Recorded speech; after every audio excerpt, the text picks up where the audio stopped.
एक ऐसा राजा जिसने कभी पराजय का स्वाद नहीं चखा था।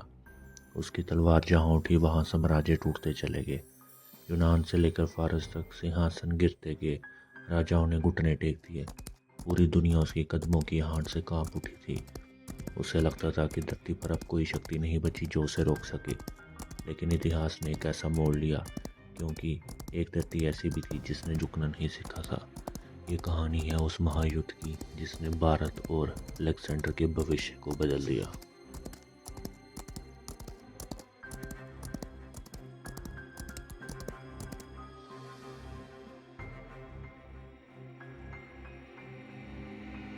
बात है 326 ईसा पूर्व की। उस समय ग्रीक और ईरानियंस दुनिया पर अपनी अपनी हुकूमत कायम करना चाहते थे, इसलिए वह एक दूसरे के साथ युद्ध की चरम सीमा पर थे। धीरे धीरे वक्त के साथ ईरान का साम्राज्य अपने घुटने टेकने लगा और ईरान के इस साम्राज्य को घुटने पर लाने वाले राजा का नाम था Alexander the great. Herodotus, who is also known as the father of history, had painted India as a fabulous land, जिसने अलेक्जेंडर का रुझान भारत की तरफ मोड़ दिया था। जब अलेक्जेंडर भारत पहुंचा, वह केवल एक राजा नहीं था, वह एक चलता फिरता इतिहास बन चुका था। ये वो इतिहास था जो फारसी साम्राज्य को पराजित कर चुका था। ये वो राजा था जिसके पास अनुशासित मकदूनिया सेना जैसा हथियार था, जिसकी युद्ध रणनीति और मनोवैज्ञानिक दबाव से कई राज्य बिना लड़े ही झुक जाते थे।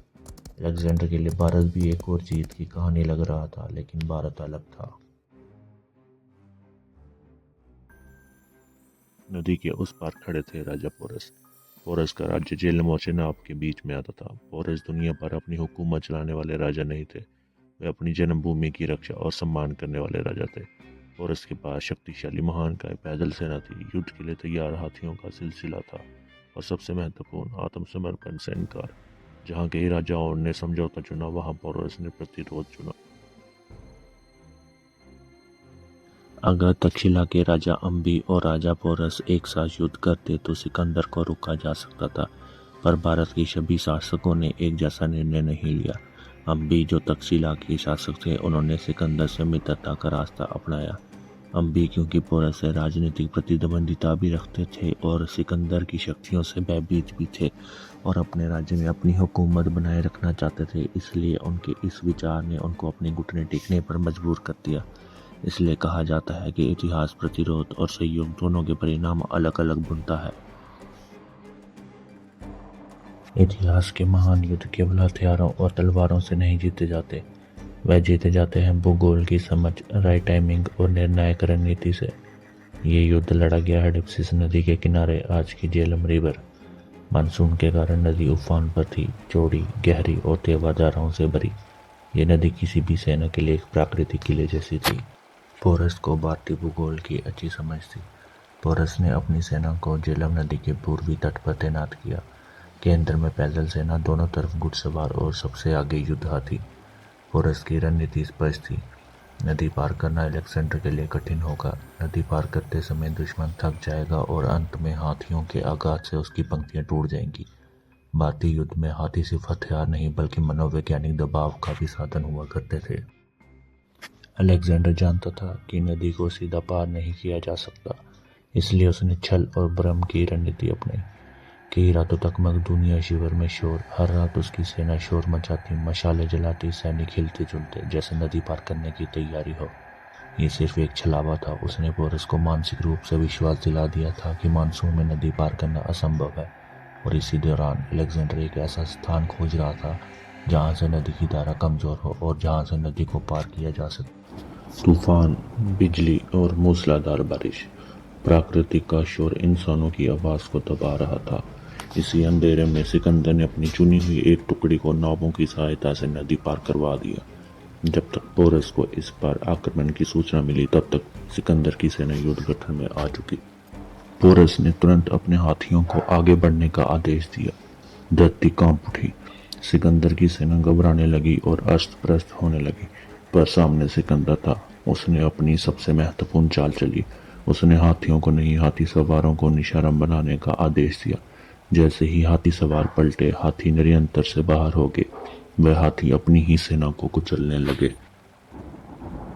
इसी समय सिकंदर की घुड़सवार सेना ने दोनों किनारों से हमला किया।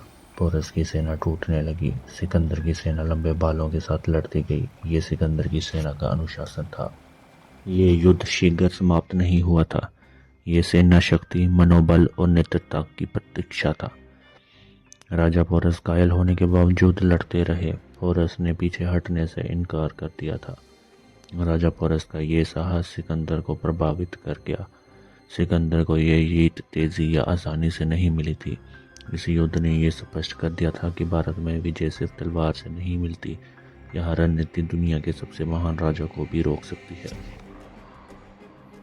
युद्ध के बाद जब सिकंदर ने पोरस से पूछा, how would you like to be treated, Porus ने जवाब में कहा, treat me like a king. इस एक पंक्ति ने सिकंदर को प्रभावित कर दिया। उसने राजा पोरस को उनका राज्य वापस कर दिया।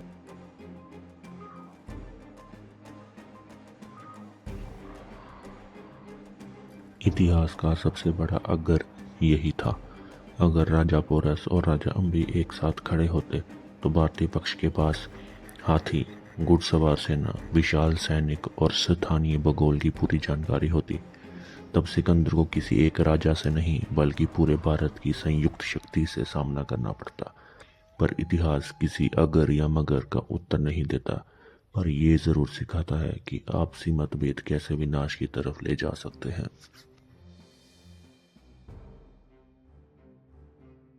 सिकंदर ने हडीपसिस नदी के किनारे युद्ध जीत लिया, पर इस युद्ध के बाद वह आगे नहीं बढ़ा। ये युद्ध उसकी सेना को थका गया और उसके अपने आत्मविश्वास को हिला दिया। भारत शायद अजेय नहीं था, पर यह स्पष्ट हो गया था कि भारत को जीतना आसान नहीं होगा। सिकंदर की सेना 10 वर्षों से घर से बाहर थी, युद्ध कर कर कर थक चुकी थी। अपनों की याद ने उसे पिघला दिया था और वही सेना को ये भी क्या था कि आगे भारत का एक और महान राज्य, नंदा साम्राज्य, जो पोरस से भी शक्तिशाली है, उसका आगे इंतजार कर रहा था। सिकंदर, जिसने कभी हार नहीं मानी, उसे अपनी सेना के आगे हार माननी पड़ी और अपने स्वप्न को, यानी भारत पर विजय के स्वप्न को रोकना पड़ा। ये थी battle of Hydaspes. This was just one chapter of history. If you enjoy such animated explanations of battles and empires and cinematic storytelling, do consider to like, share and subscribe the channel. Many more stories are coming. Signing off. Meet you all in the next video. Thank you.